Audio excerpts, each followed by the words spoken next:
വേനൽച്ചൂടിന്റെ കാഠിന്യത്തിലും കുളിർമയായി പെയ്തിറങ്ങുന്ന കണിക്കൊന്നകളുടെ മഞ്ഞപ്പട്ടുടുത്താണ് ഇത്തവണയും വിഷു ചേലക്കരയിലെത്തിയത്. ചേലക്കരയുടെ ഓരോ ഗ്രാമവീഥികളെയും സ്വർണമയമാക്കുന്ന ഈ സുദിനം കേവലം ഒരാഘോഷമല്ല, മറിച്ച് ഗൃഹാതുരമായ ഒരുപാട് ഓർമ്മകളുടെ വീണ്ടെടുപ്പ് കൂടിയാണ്.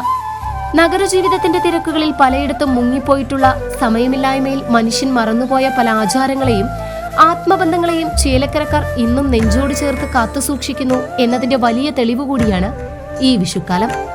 അതിരാവിലെ സൂര്യപ്രകാശത്തിന്റെ ആദ്യ കിരണങ്ങൾ മണ്ണിൽ സ്പർശിക്കുന്നതിനു മുൻപേ ചേലക്കരയിലെ ഓരോ വീടുകളും ഉണർന്നു കഴിഞ്ഞു.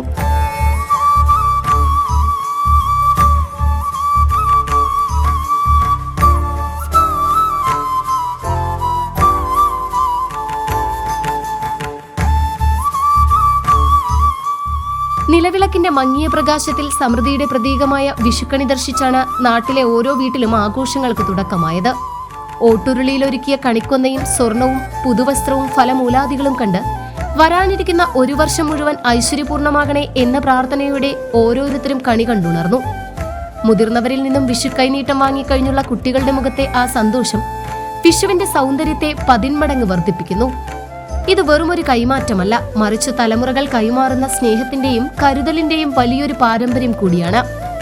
അടുക്കളകളിൽ ഉണക്കല്ലരിയും തേങ്ങാപ്പാലും ചേർത്ത് തയ്യാറാക്കുന്ന വിഷുക്കട്ടയുടെ ആ ഗൃഹാതുരമായ മണവും നാടിന്റെ ഓരോ കോണിലും സ്നേഹത്തിന്റെ സുഗന്ധം പരത്തുന്നു.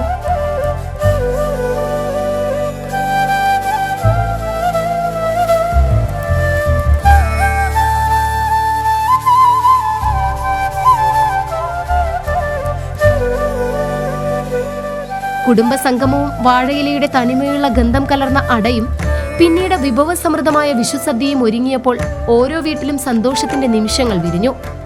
സാധാരണ മേടം 1-ാം തീയതിയാണ് വിഷുവെങ്കിൽ ഇത്തവണ സൂര്യൻ രാശിചക്രത്തിലെ 0 ഡിഗ്രിയിൽ പ്രവേശിക്കുന്ന സമയം മാറുന്നതിനാലാണ് ആഘോഷങ്ങൾ ഏപ്രിൽ 15-ാം തീയതിയിലേക്ക് എത്തിയത്. ഈ ജ്യോതിശാസ്ത്രപരമായ മാറ്റം പോലും ചേലക്കരയുടെ ഗ്രാമീണ ആചാരങ്ങൾക്ക് പുതിയൊരു ചൈതന്യം നൽകി. ഗ്രാമീണതയുടെ അടയാളങ്ങളായ ചക്കയും മാങ്ങയും കണിവെള്ളരിയും ഇത്തവണയും തൊടികളിൽ സമൃദ്ധമാണ്. കാർഷിക മലയോര മേഖലയിലെ കണിവെള്ളരി കർഷകർക്ക് ഇത് ആഹ്ലാദത്തിന്റെ ദിനമായി മാറി. മേഖലയിലെ പ്രമുഖ ആരാധനാലയങ്ങളിൽ ഭക്തി നിർഭരമായ ചടങ്ങുകളാണ് നടന്നത്. തിരുവില്ലാമല വില്വാദ്രിനാഥ ക്ഷേത്രം, വെങ്ങാനല്ലൂർ മഹാദേവ ക്ഷേത്രം, അന്തിമഹാകാളൻകാവ് എന്നിവിടങ്ങളിൽ പുലർച്ചെ മുതൽ വൻ ഭക്തജന തിരക്ക് അനുഭവപ്പെട്ടു. കൂടാതെ പാഞ്ഞാൾ അയ്യപ്പൻകാവ്, ലക്ഷ്മീനാരായണ ക്ഷേത്രം, മായന്നൂർക്കാവ്, വാഴാലിക്കാവ് എന്നീ ക്ഷേത്രങ്ങളിലും വിപുലമായ വിഷുക്കണി ദർശനമാണ് ഒരുക്കിയിരുന്നത്. കണ്ണന്റെ തിരുരൂപത്തിനു മുന്നിൽ സായുജ്യമടഞ്ഞ ഭക്തർ ഒരു വർഷത്തെ മുഴുവൻ പ്രാർത്ഥനകളുമായാണ് മടങ്ങിയത്. സൂര്യൻ അസ്തമിച്ചിരുട്ടു വീണു തുടങ്ങുമ്പോൾ മുതൽ ആരംഭിക്കുന്ന പടക്കങ്ങളുടെ ശബ്ദവും വർണ്ണങ്ങളുമാണ് ചേലക്കരയിൽ ശരിക്കും ഒരു ഉത്സവ പ്രതീതി കൊണ്ടുവരുന്നത്. പഴമയും പുതുമയും ചേർന്ന സന്തോഷത്തിന്റെയും സംസ്കാരത്തിന്റെയും ഐക്യത്തിന്റെയും മനോഹരമായ ഒരനുഭവമായി ഇത്തവണത്തെ വിഷുക്കാലം മാറിക്കഴിഞ്ഞു. ഈ മണ്ണിലെ വിഷു ആഘോഷം വെറുമൊരു ചടങ്ങല്ല, മറിച്ച് സ്നേഹത്താൽ കൊരുത്ത മനോഹരമായൊരു ഗ്രാമീണ കവിതയാണ്.